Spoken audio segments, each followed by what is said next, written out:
boring is best. I consider it soothing and much better to deal with than large periods of extreme excitement. I like a watch that soothes rather than tries to whip me in a state of frenzy. And nothing soothes like a classic steel Jaeger-LeCoultre Reverso with small seconds, blued hands, and a bit of guilloche on a silvered dial.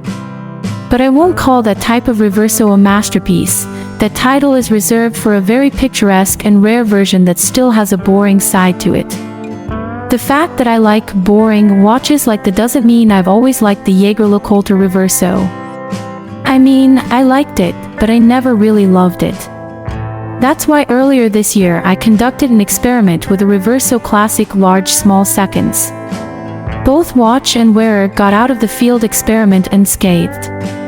What I found out that this very traditional looking watch, so very, very traditional that by just reading specs like silvered gray dial with guilloche and vertically brushed decorations, blued stick hands, and small seconds located at 6 o'clock, it could trigger narcolepsy, is actually a very versatile, chameleon-like timepiece. Surprise, surprise, I wore it with sneakers, and it didn't look out of place at all. Boring but also an extremely versatile chameleon, Jaeger-LeCoultre Reverso. One of the most remarkable things that happened while conducting the Reverso experiment was that I got quite a few compliments. People saying that the watch suited me very well. And that was even though I wasn't wearing a suit and tie, the type of attire I always thought was the one and only way to make a Reverso work. Somehow, a touch of boring was like a cherry on top. It led me to try on the green-dialed Reverso Tribute, maybe not a colorway that classifies as boring, only to find out that it also performed flawlessly with all kinds of clothing styles. And I'm sure the burgundy and blue versions do exactly the same. The Reverso brings out your personality. You could say that therefore the Reverso is perfect, and because perfection is boring, well, you get my point.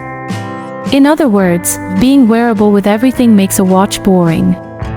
But it also makes it an ideal timepiece for everyday use. And when you wear something most of the time, it becomes a part of you. It will be an expression of you.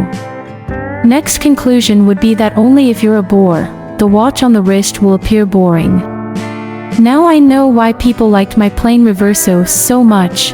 It came alive because of my sparkling personality. A name larger than the brand.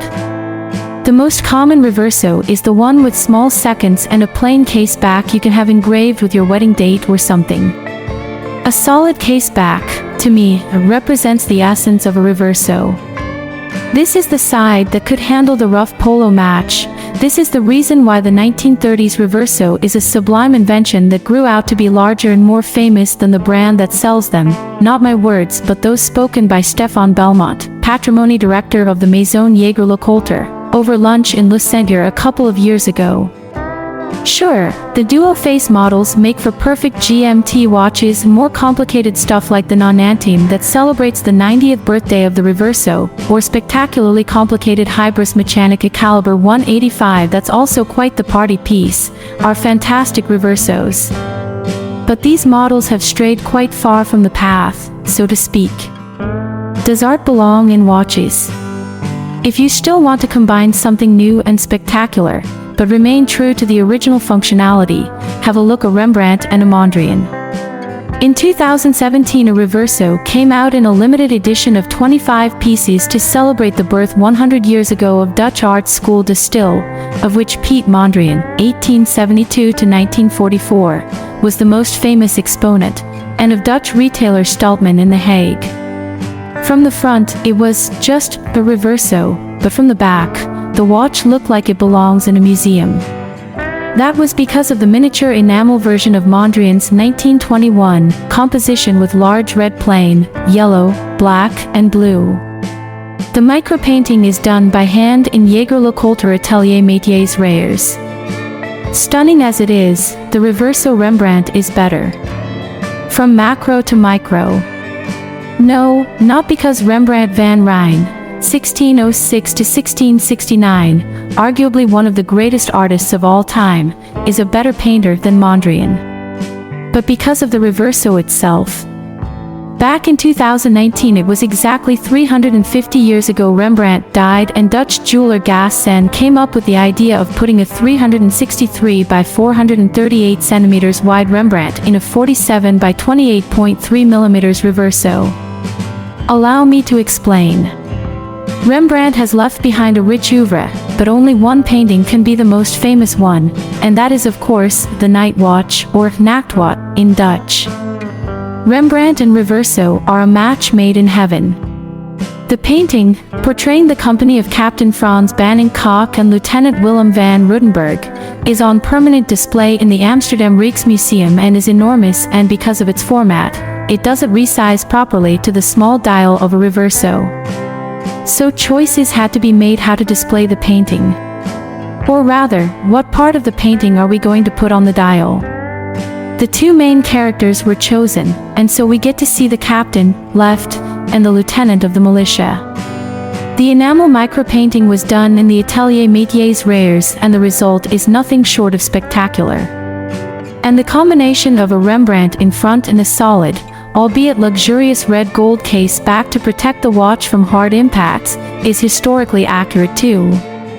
Allow me to explain.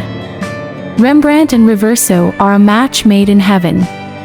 The painting, portraying the company of Captain Frans Banning-Kock and Lieutenant Willem van Ruttenberg, is on permanent display in the Amsterdam Rijksmuseum and is enormous, and because of its format, it doesn't resize properly to the small dial of a Reverso. So choices had to be made how to display the painting. Or rather, what part of the painting are we going to put on the dial? The two main characters were chosen, and so we get to see the captain, left, and the lieutenant of the militia. The enamel micropainting was done in the Atelier Métiers Rares, and the result is nothing short of spectacular. And the combination of a Rembrandt in front and a solid, albeit luxurious red gold case back to protect the watch from hard impacts, is historically accurate too. Allow me to explain. Flip the watch in case of danger. The Reverso Rembrandt, of which only a few pieces have been made, is the ultimate Reverso because of the shared background stories. The Reverso is a protective watch. The role of protector fits very well with the Night Watch for the following reason. In 1975 the painting was damaged by a disturbed man with a knife, and in 1990 the painting was doused with acid. The painting has also been in hiding for a while. When the danger of war became too great in 1939, the painting made a trip to various hiding places.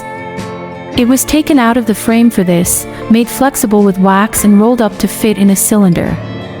Eventually, the Night Watch ended up in the caves near Maastricht to return to the Rijksmuseum after the liberation. Whoever has the Night Watch in his Reverso only has to flip the watch in case of imminent danger, toning it down. The striking resemblance between watch and painting might cause a bit too much excitement.